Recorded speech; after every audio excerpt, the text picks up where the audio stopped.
los libros, todo está en los libros. Todo está en los libros. Todo está en los libros. Todo está en los libros.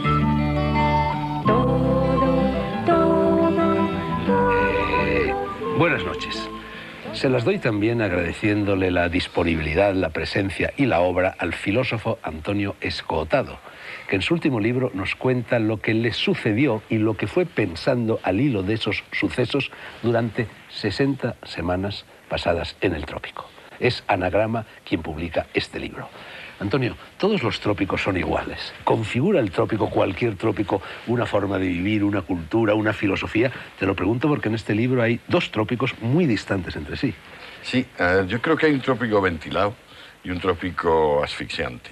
Hay un trópico donde las 12 del día y las 12 de la noche son la misma temperatura, el sudeste asiático en gran medida. Y hay otro trópico con enfriamiento y calentamiento, como el amazónico, por ejemplo, o el que se puede encontrar en Salvador de Bahía. Y entonces, claro, el segundo, para nuestra salud es preferible. Yo creo que el primero está más adaptado a insectos y moluscos y el segundo está más adaptado a vertebrados superiores.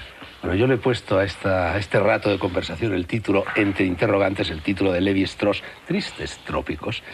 Tu libro es muy crítico con el trópico. El trópico ha sido para ti triste, aunque al final parece como si dejara de ser triste y se alegrara un poquito al final del libro. Pues es que siempre he sido un optimista incorregible. Lo que pasa es que me metí en una serie de líos enormes, el lío personal gigantesco de cambiar de familia a los 60 años, que creo que es el riesgo más serio que he asumido en toda mi existencia, y si reencarnase en todas las reencarnaciones potenciales. Y claro, al principio iba muy tocado de ala, iba como una perdiz con 7, 8 perdigones. Pero luego, poco a poco, ese optimismo incorregible vuelve. O sea, digamos, lo que no mata engorda, y mientras esté vivo, seré optimista. Hay una coincidencia numérica entre el título del libro y tu edad. Sí. Tenías también 60 años, los cumpliste mientras estabas escribiendo este libro, ¿no? ¿Hay una relación?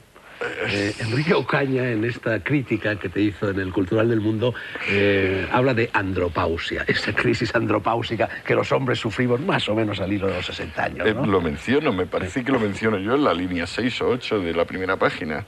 Sí, es una manera de entenderlo. Cuando haces cosas que ves que te ponen en peligro y cosas que no acabas tú de poderte explicar, una forma sensata es... pues remitirte a algo como eso. Pues mire usted, andropausia, también me podría haber dicho esternocleidomastoideo o algún tipo de cosa novedosa, algo que no sea exactamente lo que te pasa, pero que parece que enfoca hacia allá.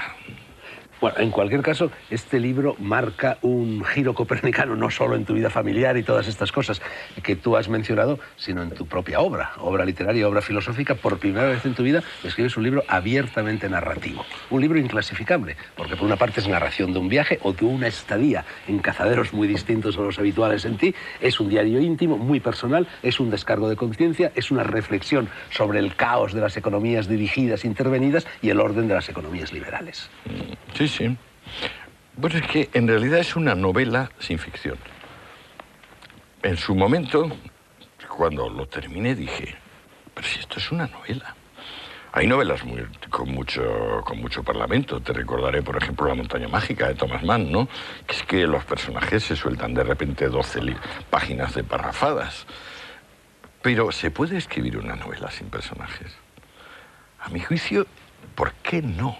Y sin embargo, a todas las personas a las que consulté, agentes literarios, editores, dijeron, una novela sin ficción no existe. Curioso. El libro, ya lo hemos dicho, arranca con una especie de fuga. La crisis en tu vida familiar, el cambio de rumbo existencial y 13 horas de avión por delante metido en el vientre de un aparato que despega en París y que te depositará en Bangkok. Y a partir de ahí empiezas a contarnos no solo Tailandia, también Birmania, también Vietnam, también Singapur. Sin embargo, entre estos países que yo acabo de citar, bueno, y luego aparecerá Brasil y aparecerá Argentina. Bueno, en los países asiáticos que yo he citado imperan modelos económicos muy diferentes. En Vietnam hay todavía, bueno, pues un régimen cuasi comunista, si no comunista del todo, economía dirigida. Singapur, en cambio, es la apoteosis del liberalismo. Sí. ¿Por qué los metes en el mismo saco? Bueno, es que están metidos en el mismo saco, que es estar entre las dos grandes civilizaciones orientales, que es la península indostánica por un lado y la Gran China por el otro. La gracia, digamos, histórico-cultural, antropológica de aquello es que no son ni indios ni chinos, son indochinos. Por eso tiene más gracia el nombre antiguo que tenía la zona Indochina que el nombre actual, Sudeste Asiático. En Birmania se nota mucho más la influencia india, por ejemplo, ¿no? Porque son contiguos, aunque también hacen frontera con los chinos. En Tailandia, yo diría, y en Vietnam se nota más la influencia china.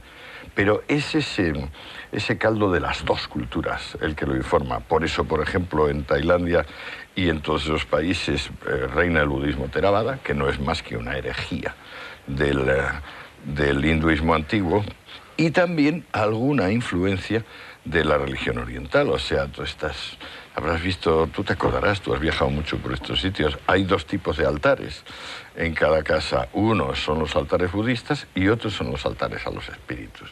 Cuanto mejor te va la vida, más deben crecer cada altar. Y si no los haces mayores, la gente del pueblo, de la ciudad, tus vecinos se van a enfadar mucho, no un poco, mucho, porque no le estás dando al Dios o al rector espiritual lo que él se merece. En cambio, si la vida te merma y te menguas, pues no los puedes dejar del mismo tamaño, no pasa nada. Ya que hablas de altares y de templos, pese al escepticismo tropical que impera en el libro, al final vienes a decir, reconoces que sería conveniente para muchos jóvenes españoles, occidentales, de nuestro entorno, pasar una temporadita en un templo budista. Uy, sí. La verdad es que me fue gustando cada vez más fue la dimensión de eternidad de esos parajes. Me parece que hay unas partes que le dedico al Carabao, al búfalo de agua, que es como un prototipo de la serenidad impasible. Y al mismo tiempo de la benevolencia hacia los humanos, porque yo me he hartado de ver carabaos con niños subidos encima, como mi niña Rebeca de 4 años subida a un animal que pesa 1000 kilos, pero no pasa nada, ese animal no hace daño a nadie. También llevan pajaritos encima que picotean los llevan parásitos, cogido ¿no? una anilla de la nariz, o sea, pero sin hacerles un roce. Y bueno, acabé convenciéndome de que, claro, el monasterio, el Wat budista, es incomparablemente mejor que nuestros antiguos cuarteles. O sea, nosotros perdíamos el tiempo, el humor, y nos daba úlcera justificada estar allí entre aquellas voces de mando y aquellas arbitrariedades criminales de la jerarquía militar. Y en el monasterio, en el Wat, claro, nuestros chicos que ahora andan, pues eso, con movilmanía, bulimia, anorexia, drogomanía o lo contrario, con todos esos temas, 3 mesecitos cada año de monasterio, me parece que sería excelente. Hombre, yo haría unas modificaciones, Fernando. O sea, por ejemplo, ¿cuáles? Suspendería el voto de castidad. Ellos tienen voto de castidad, obediencia y pobreza. Yo durante esos meses les suspendería el voto de castidad y permitiría monasterios mixtos, wats mixtos. Bueno, en realidad da lo mismo, porque el voto de castidad, aunque se formule, nunca lo respeta nadie o casi nadie, ¿no? Ni en el cristianismo, ni en el budismo, ni en ninguna parte, ¿no? Nosotros nos íbamos y cuando faltaba una semana o 3 días para irnos, unos monjecitos se afeitaron, se pusieron cejas postizas porque están obligados a afeitarse, y se pusieron peluca y se fueron a un karaoke. Los pillaron. Bueno, señal de que lo que yo estaba diciendo, que no respetan el voto de castidad, suponiendo que ocurriera algo en aquel karaoke. No, pero debe ser que no lo hacen con frecuencia, porque la pena que les iban a aplicar era muy severa, entre 2 y 5 años de cárcel. 2 o 5 años de cárcel. Bueno, tú hablas también en el libro, y eso lo criticas ásperamente, del salvajismo, del código penal vigente en general en los países orientales. Es que no tienen derecho, ellos no separan la moralidad y el derecho. O sea, esa esfera, digamos, muy limitada que crearon los jurisconsultos romanos y que nosotros recuperamos ya después de la Revolución Liberal a finales del 18, ellos no lo conocen. O sea, para ellos, digamos, el derecho son los decretos que haga un abad o un jefe de Estado o un general. No hay derecho allí, hay moral y también hay autoridad. Pero derecho, en el sentido romano liberal, no lo hay. El libro nace de una experiencia muy concreta. Tú eres profesor en la UNED, profesor de Filosofía de la Ciencia, ¿no? Sí. Y te dan un año sabático. Y tú decides utilizar ese año sabático para marcharte precisamente a Tailandia. ¿Por qué Tailandia? Quiero irme a Vietnam, pero con la burocracia comunista es imposible. De modo que aunque hago gestiones frenéticas, me voy a París a ver al embajador, tengo todo tipo de promesas, luego todo se queda en el telón de bambú.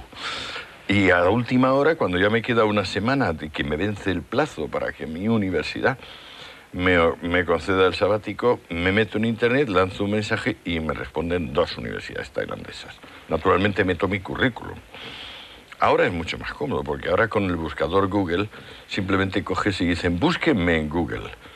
Y ya está. ¿Tú eres un hombre a un ordenador pegado? Porque en el libro tiene muchísima presencia el ordenador, sí, ¿no? Claro, bueno, es que es tu allí, cordón umbilical. Allí no hay periódicos, salvo el Bangkok Post. Allí la tele, pues, hasta que no te conectas a la red de canales internacional, no entiendes nada, porque todos son... Hay muchos canales tailandeses, pero no entiendes un carajo. Y... Pues claro, el ordenador era para mí el compacto de la británica, es decir, una tremenda cantidad de conocimiento potencialmente pesquisable, y por otra parte Internet, y por otra parte mi útil de trabajo, porque yo para entonces estaba escribiendo artículos en Diario 16, un periódico que desapareció. Yo creo que desapareció en parte por lo bien que me pagaba los artículos. Lo hundiste. Bueno, al final del libro confiesas cierto arrepentimiento por no haber aprendido una lengua que te permitiera entender la tele, por ejemplo, y también con tus semejantes por allí, ¿no? Me tranquiliza, sin embargo, eso, el poco interés que ponen los tailandeses, por ejemplo, en aprender la lengua castellana, de la cual tenemos unos tesoros indudables en términos originales. Yo pensé estudiar tailandés y le pregunté allí en la Universidad de Bangkok a un filólogo y a un antropólogo que conocí. Le dije, ¿qué obras maestras tiene esta lengua escritas? Dijeron, bueno, obras maestras no sabemos. Nosotros tenemos una traducción de finales del siglo XIX del Ramayana. Digo, no, ya, pero eso lo escribieron mucho antes otros señores de otro sitio. Dice, bueno, aparte de eso que está expurgado en las partes sexuales, porque es que nos daba un poco de vergüenza, pues la verdad es que no tenemos más. Tenemos luego los estatutos, las ordenanzas administrativas, etcétera, etcétera. En esas condiciones, Fernando, ¿tú te podrías aprender una lengua? Bueno, yo soy fatal para las lenguas en cualquier condición. Es el motivo académico que aduces para justificar ese año sabático es la redacción de un trabajo sobre las causas de la pobreza y de la riqueza en Oriente y en Occidente. Gran parte de ese trabajo está ya volcado en las páginas de 60 semanas en el trópico, ¿no? Sí. Sí, lo que pasa es que ahora preparo, digamos, el tocho gordo, ese libro... La crítica de la razón roja. No, la crítica de la conciencia roja. La conciencia roja. Sí, la conciencia roja. Sí, ese libro tenía un apéndice más técnico sobre pobreza y riqueza, se lo he quitado y me lo llevo al nuevo libro. Pero sí, esta es la base de mi investigación. Me he dado cuenta, si parece mentira que no me haya dado cuenta yo antes, e incluso que todavía siga esto poniéndose en duda, que un país no es rico porque tenga diamantes o petróleo. Un país es rico porque tiene educación. Educación significa que aunque puedas robar, no robas. Educación significa que tú vas pasando por la calle, la acera es estrecha, y tú te bajas y dices, disculpe. Educación es que, aunque vas a pagar la factura de una tienda o de un restaurante, dices gracias cuando te la traen. Das propina y cuando te devuelven, lo último que te devuelvan, vuelves a decir gracias. Cuando un pueblo tiene eso, cuando un pueblo tiene educación, un pueblo es rico. O sea, en definitiva, la riqueza es conocimiento. Y sobre todo un conocimiento que le permite el respeto ilimitado por los demás. Si tú te metes en gran parte del mundo en un vagón de metro, en un autobús apretado, es muy raro que cada uno de los que te vaya apretando vaya diciendo, como sucedería en Suiza, hoy en día en España, perdone, disculpe, perdone. Donde no se produce eso, el pueblo es pobre. Bueno, hemos dicho que hay 2 libros en uno. Uno es la parte de diario íntimo, la otra es la parte, en fin, de especulación filosófica, filosofía moral. Porque tú has dicho que este es un libro fundamentalmente de filosofía moral, ¿no? ¿Por qué? Claro, ¿Qué sentido? Bueno, es una revisión de Hume. Pues yo había dejado a Hume fuera, como yo venía de filosofía pura y dura, o sea, Aristóteles. Es de Aristóteles Hegel. Claro. Y lo redescubres a Hume y Adam Smith. Exacto, Hume y Adam Los dos Smith. mentores de la filosofía moral predominante en el libro. Moral Philosophy se llamaba la cátedra a la que aspiró vanamente Hume y que luego le dieron a Smith. Y Moral Philosophy es la economía política. Si tú te fijas, la economía política no es más que un análisis, y si puedes una explicación, de los usos y costumbres que hay en cada plaza, o sea, respecto de cada cosa. Y entonces, a diferencia de la ética, que siempre es una regla de conducta personal, la moral es una regla de conducta grupal. Y la regla de conducta grupal, por excelencia, es la costumbre. Entonces, estos son filósofos de la costumbre, son analizadores de la costumbre. Hume es un filósofo olvidado por los lectores, quizá no por los profesores de filosofía en la universidad, pero sí por los lectores. Sería conveniente ahora, vamos a eliminar al escotado novelista y vamos a hablar con el escotado profesor de la UNED. Sería conveniente, si eres capaz de ello, que resumieras un poco la filosofía de Hume para que la gente que seguramente no la tiene en la punta de los dedos la recordara. Fenomenal. Cuánto te agradezco esta oportunidad. Hume, por una parte, es estoico, es decir, alaba la firmeza del carácter, la entereza. Pero al mismo tiempo se da cuenta de que con el mero estoicismo, con la mera entereza, no se llega demasiado lejos, más que en el sentido de extralimitarte en tu orgullo, porque en el fondo lo que estás creyendo es que puedes lidiar favorablemente con el dolor. Y entonces, su propia evolución espiritual le lleva un paso más allá de la entereza del estoico, que es la elegancia del epicúreo. La humildad en el placer, el permitirse todos los placeres siempre que no lleven consigo dolores mayores, el cálculo, esa mezcla de ternura y inflexible previsión. Y en la práctica, una vez que, digamos, él ha hecho esa transición interior del estoicismo al hedonismo o al epicureísmo, él es el primer gran teórico económico. Él es el primer hombre que ve como conjunto las relaciones comerciales entre naciones, sobre todo las naciones de Europa. En su tiempo todavía imperaba una doctrina del mercantilismo que la podemos describir como barre pa' casa. Barre pa' casa. O sea, por ejemplo, los mercantilistas ingleses o holandeses decían, este país va a vender, no va a comprar. Los demás tienen que comprarnos, porque a nosotros no nos interesa más que vender. Así acumularemos el metálico. Y Hume dice, qué tontería. Ustedes acumulan el metálico, en el momento en que hay acumulación de metálico suben los precios, en el momento en que suben los precios no sale tan a cuenta fabricar las cosas que ustedes venden y entonces automáticamente se redistribuirán tanto la liquidez como la producción. Ahí te das cuenta de la profundidad de concepto que él tiene, porque él ve en movimiento y en conjunto lo que otros no ven más que fijo y en detalle. Y luego ya viene el Hume definitivo, el Hume de contacto con la muerte, su muerte, cómo lleva él su muerte y cómo hace salir a la filosofía del sueño dogmático. Como él dice, todo lo que vosotros llamáis causas y efectos, yo lo llamo creencia. O sea, por ejemplo, yo caliento una olla al fuego y el agua se va a calentar. Pero esto es una creencia. Yo participo de la creencia, dice Hume. Estoy prácticamente seguro de que si pongo a calentar un agua al fuego se calienta. Pero eso no quiere decir que tenga una explicación para el caso de que no se caliente. Kant dice entonces, este hombre me ha sacado del sueño dogmático. Y le cita al comienzo de la crítica de la razón pura. Cuando yo estudié filosofía en el colegio, no en la universidad, a Hume siempre me lo presentaban con la etiqueta de escéptico.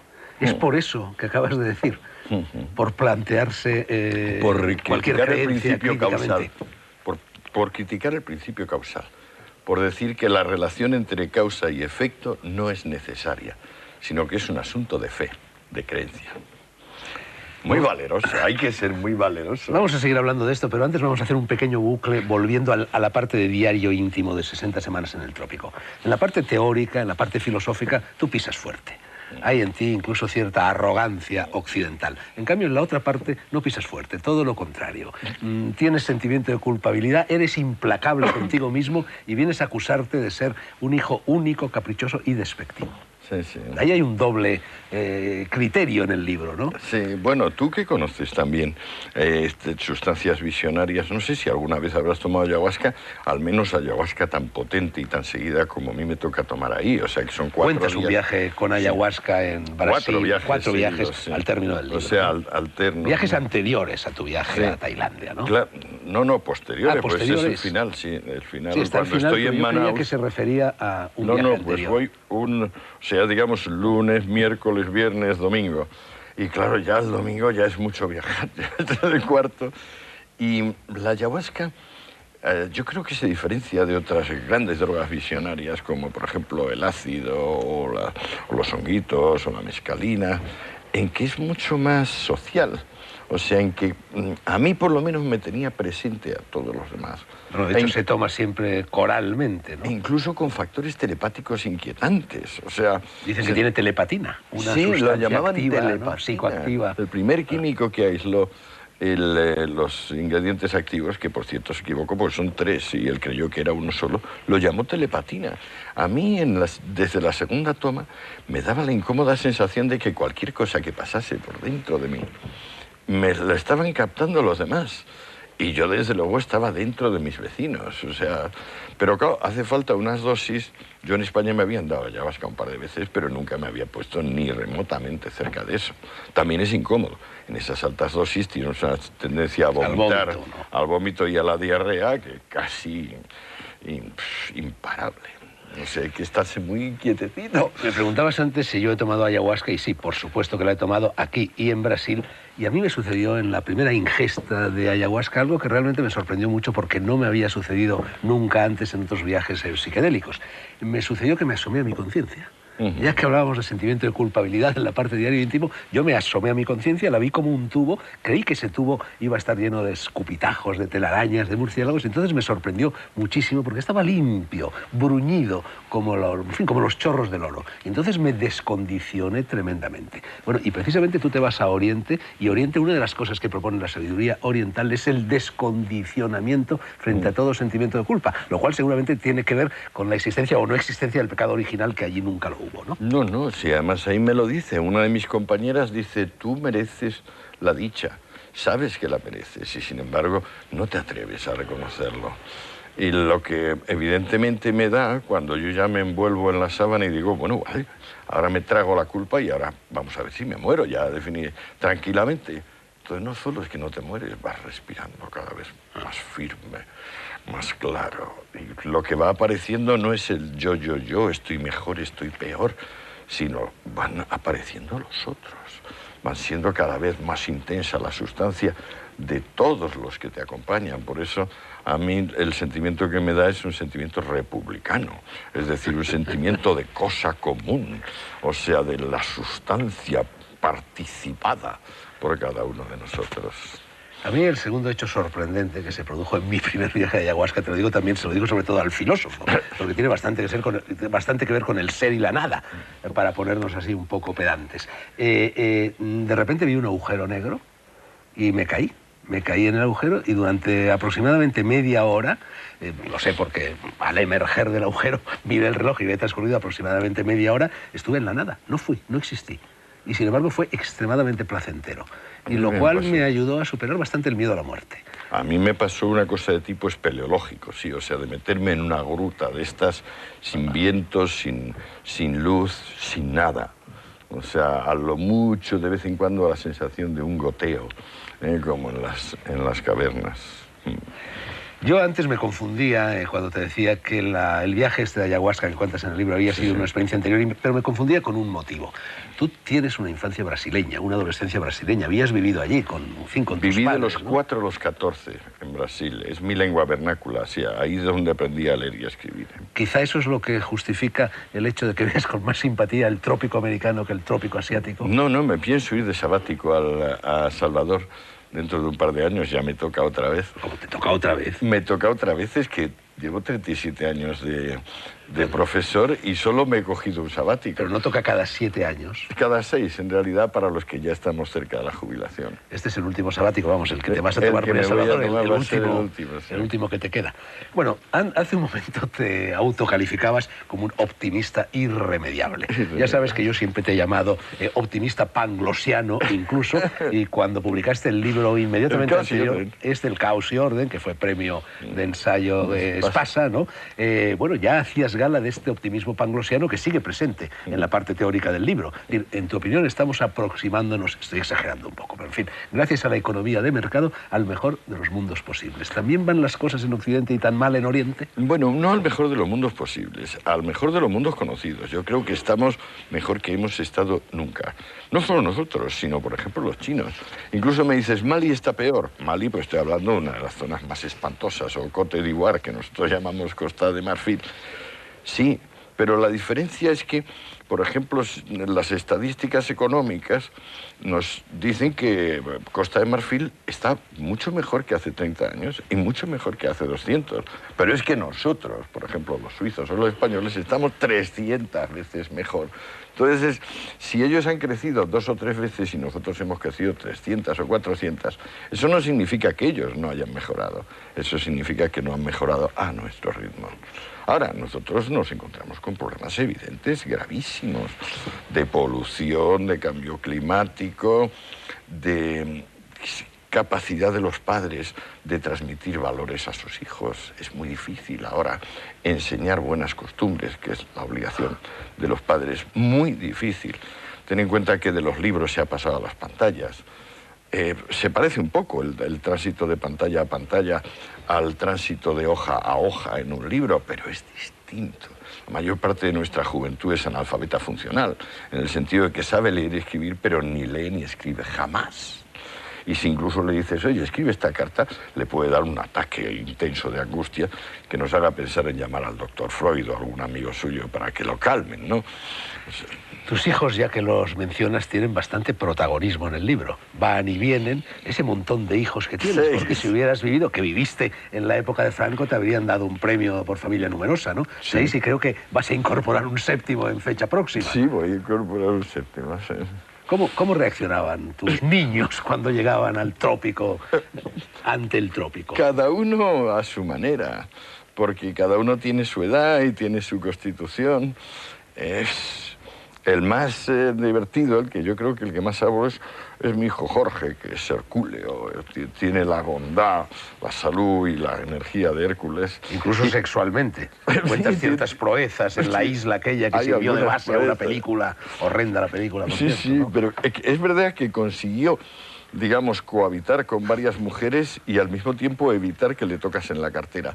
Esto ni el mismísimo Hércules lo logró. O sea, Hércules, si cohabitaba, se le llevaba la cartera. ¿Sí? Bueno, algunos de estas críticas que han aparecido a cuento de tu libro y que tengo por aquí, dice que no eres ecuánime, que eres muy partidario de la mujer asiática y en cambio no tan partidario del varón asiático.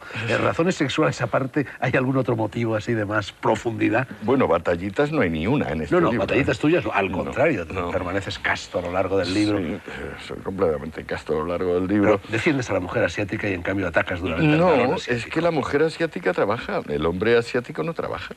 Da igual que sea, por ejemplo, un supermillonario general, o que sea un pobre desgraciado, analfabeto, que vive en una aldea mísera de la provincia, por ejemplo, Isan, más miserable de Tailandia. Da igual, quien trabaja es la mujer de cada uno. El hombre no trabaja, el hombre está allí, pues, tomándose unas copichuelas con los amigos, sesteando en las salas esas rectangulares, o zorreando. Por eso yo digo en el libro que tiene fama el Thai de ser el varón más putero del planeta. O sea, cuando hicieron la Universidad de Chulalongkorn unos estudios bastante detallados sobre la famosa prostitución tailandesa, no tuvieron más remedio que reconocer una cosa que no gustó al gobierno, que es que 5 de cada 6 mujeres son para tailandeses. Lo que pasa es que los burdeles tailandeses no son como los burdeles de los turistas, o sea, son tiendas de muebles, peluquerías, otro tipo de establecimientos comerciales donde ellas llevan unas cintitas que revelan aproximadamente cuáles son sus precios. Última pregunta antes de la publicidad, Escotado. Has hablado antes de la contaminación como uno de los males del mundo occidental. Bueno, Bangkok es una de las ciudades más contaminadas del planeta. Bueno. Y Yangon, la antigua Rangún, como están tan disparatados el gobierno, el generalato ese que llama orgulloso aislamiento o nirvana socialista desde 1962, no se habían dado cuenta que tenían un arancel feroz sobre los filtros para carburantes. Filtros para carburantes en camiones, motos y coches. Entonces, Yangon, que tiene un parque automovilístico inferior, vamos, sin duda, a Miranda de Ebro, bastante inferior a Miranda de Ebro, tiene unos niveles de polución como si estuvieras en el centro de Tokio. O sea, prácticamente todo el mundo va con máscaras. Vamos, que no se puede salir, o sea, que es que no se ve dos en un burro. Pero es porque todos los tubos de escape de todos los vehículos sale una pez negra infernal. Ahora se acaban de dar cuenta los generales birmanos que llevan ahí con 30 años con ese arancel que le está impidiendo refinar la gasolina. Aparte que también tienen una planta de refinado que no funciona igualmente y que saca gasolina lamentablemente corrupta. Aquí están los anuncios.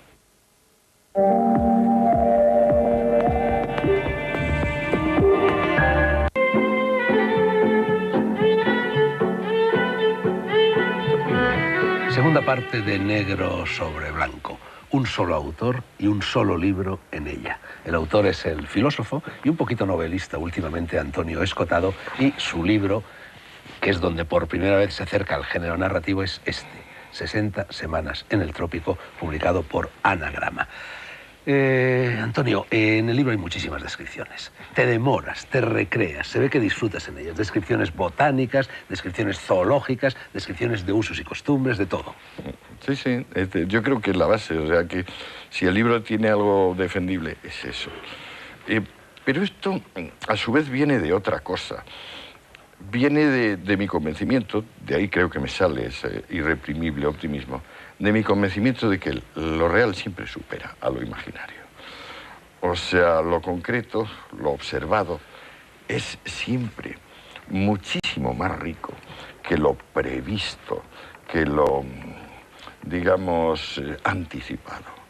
Entonces basta quedarse, lo mismo me da en una salamandra, que en el árbol de la goma, que en ver trabajar a una TAI, porque antes hablábamos de que solo trabajan las TAI. Por supuesto, si la chica no es guapa y espabilada, en cuyo caso solamente en derramera, la chica se irá a trabajar de pocera, de albañil, de cuidadora, y tú las ves por ejemplo, con un poco de coquetería, poniéndose, por ejemplo, un sombrero, de poceras o de albañiles en la calle. Si eso, en vez de hacerte un juicio moral, intentas meramente observarlo y describirlo, allí está, yo creo, una fuente de riqueza en la observación, por un lado, y también una fuente de apaciguamiento interior para el que observa.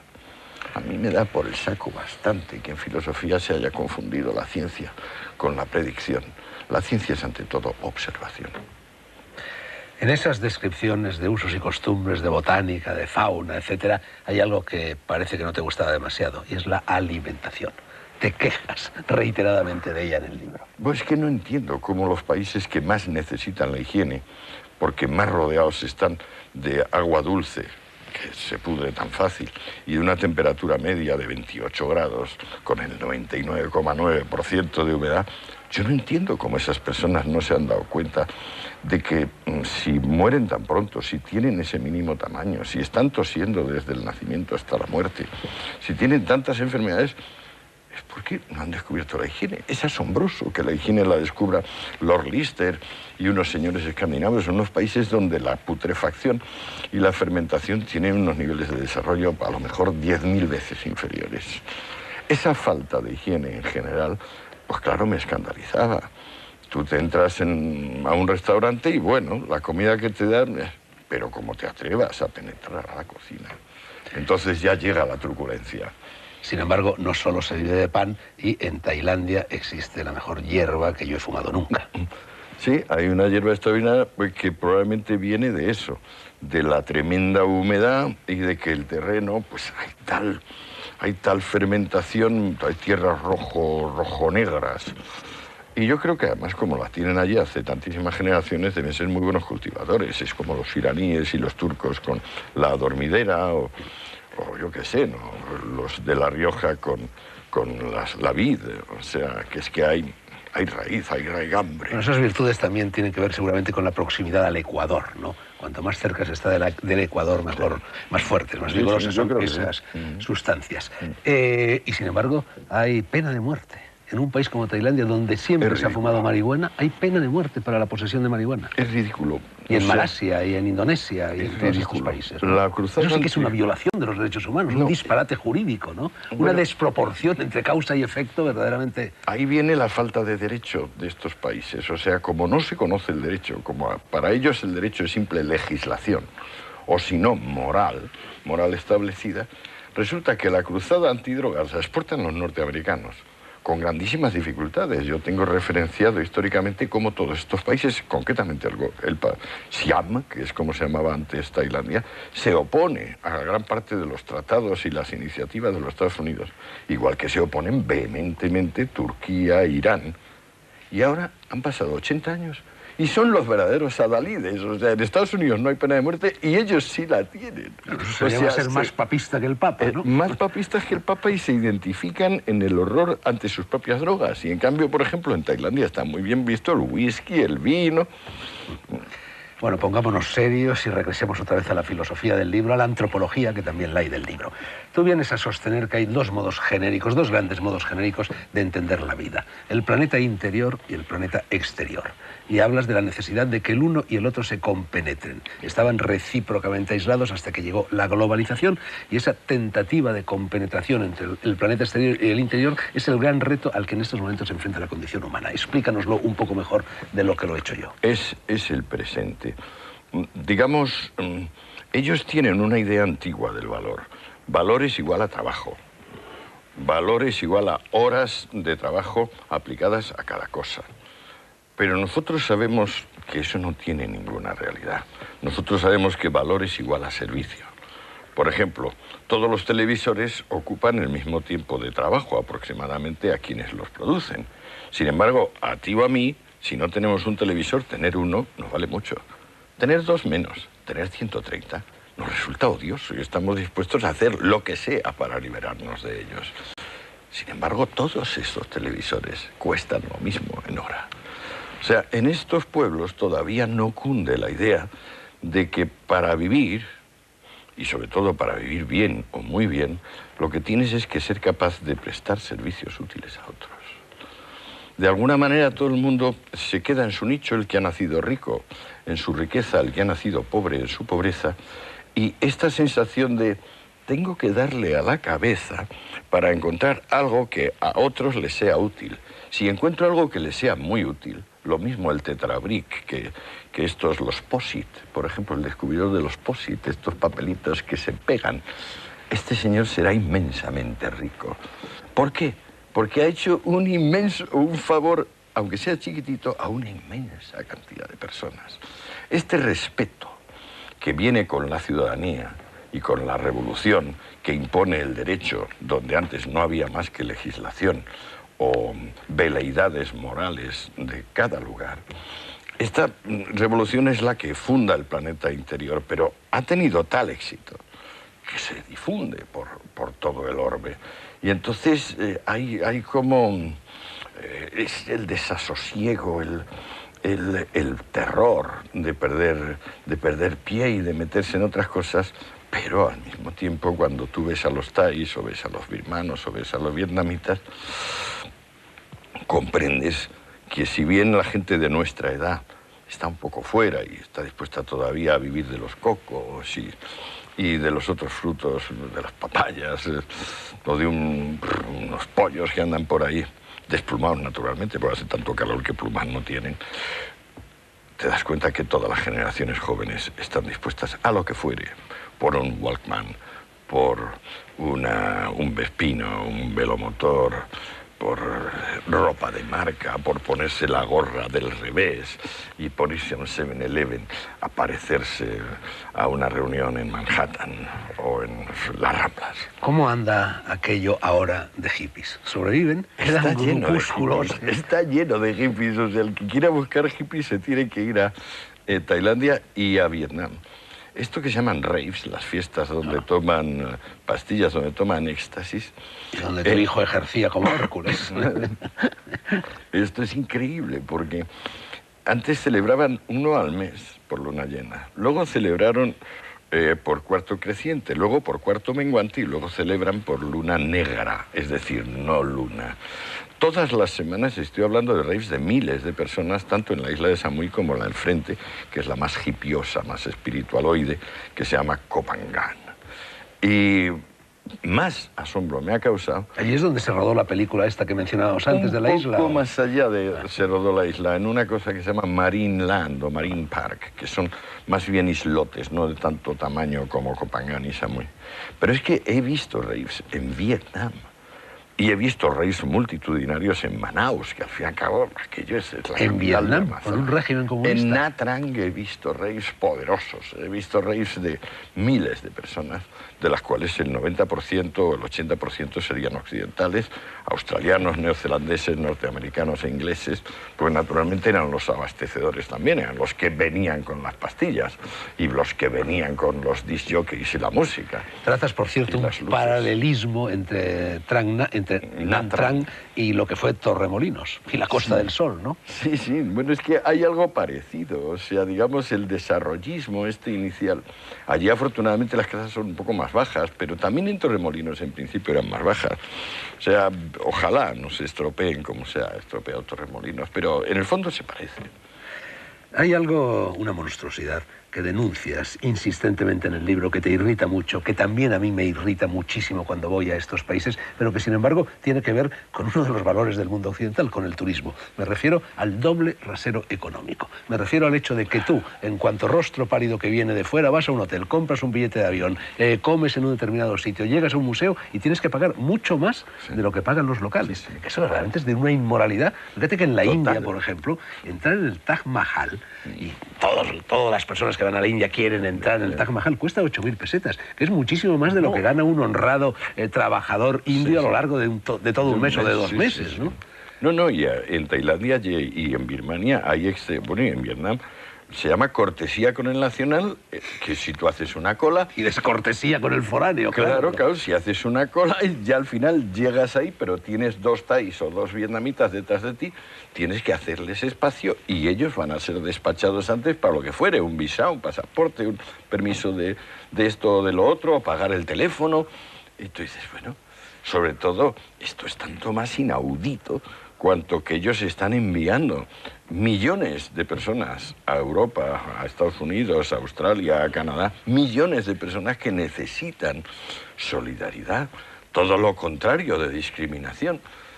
Pero bueno, eso es otra de las cosas que al no conocer el derecho, no conocen el principio de reciprocidad. No lo entienden. O sea, por ejemplo, está muy mal visto hacer preguntas, porque a lo mejor el preguntado no sabe contestar, entonces queda en mala posición. Y si uno dice, bueno, pues no hago preguntas. Sin embargo, ellos hacen preguntas sin parar. Te llegan a preguntar qué ganas al mes, cuántos hijos tienes, cuánto te vas a quedar. Entonces, el principio de reciprocidad no lo tienen claro.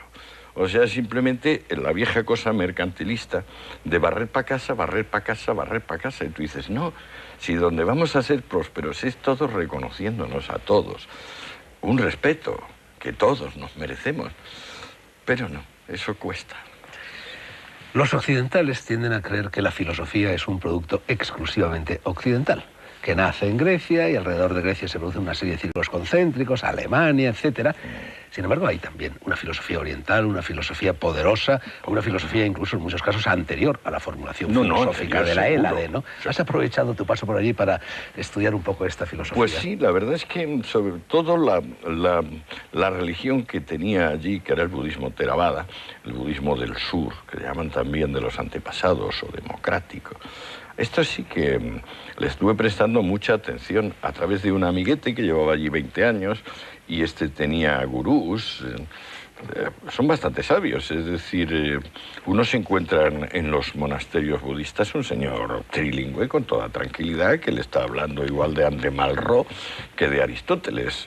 Esto es, no lo puedo negar. Pero la filosofía que nos llega de este mundo, que yo creo que entra como con un chorro poderosísimo a través de Platón. El gran Platón es el que coge la filosofía oriental, todo esto de la transmigración de las almas, la eternidad de lo espiritual, los votos de pobreza, obediencia, castidad, los principios comunistas de la República, todo esto. Toda esta tendencia acaba llevando, con Schopenhauer, en el siglo pasado, en el XIX, después de mucho digerirla a Occidente, al extremo pesimismo en el que realmente consiste. O sea, a los infinitos grados de inanidad del ser. ¿Hasta qué punto el ser realmente es nada? Menos que nada. ¿Hasta qué punto el mundo no es más que ilusión? Velo de malla. ¿Hasta qué punto la felicidad no se puede conseguir más que renunciando al deseo? ¿Hasta qué punto lo mejor que podemos hacer todos es declararnos mortificados y mortificantes? ¿Hasta qué punto, digamos, la ganancia, la lujuria, el éxito, la tranquilidad son signo de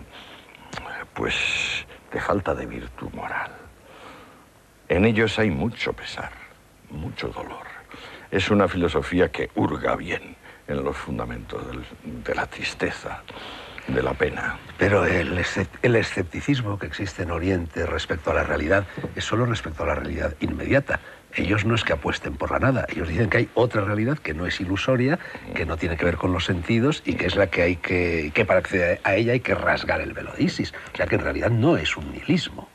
No es un nihilismo salvo alguno. Por ejemplo, el Perigar que fue compañero de Gandhi para conseguir la independencia de la India y tal, Periyar. Decía, me he tirado 2 años en la ciudad del Ganges, donde van allí. Benarés. En Benarés. Me he tirado 2 años de renunciante en Benarés, esperando conseguir la iluminación. No he conseguido iluminación alguna, pero sí vengo con el siguiente convencimiento. El que crea en Dios es un canalla. El que hable de Dios es un canalla. Dios no es más que una falsedad. Entonces, claro, solo en la India se puede conseguir un grado de ateísmo tan militante como el que puede desarrollar Periyar. Pero también solo en la India las personas tranquilamente se van y están 4 y 5 años sin comer, apenas sin beber, sometidos a todo tipo de las más espeluznantes incomodidades. Esto nosotros no lo conocemos, pero claro que lo hemos conocido. Figúrate Dionisio Cartujano, San Bernardo, San Benito, o sea, toda la corriente que se puede llamar monástica es una corriente de atormentarse a sí mismo. La gran diferencia filosófica, religiosa, entre Oriente y Occidente, en mi opinión, no sé si tú estás de acuerdo, sería el dualismo y el monismo.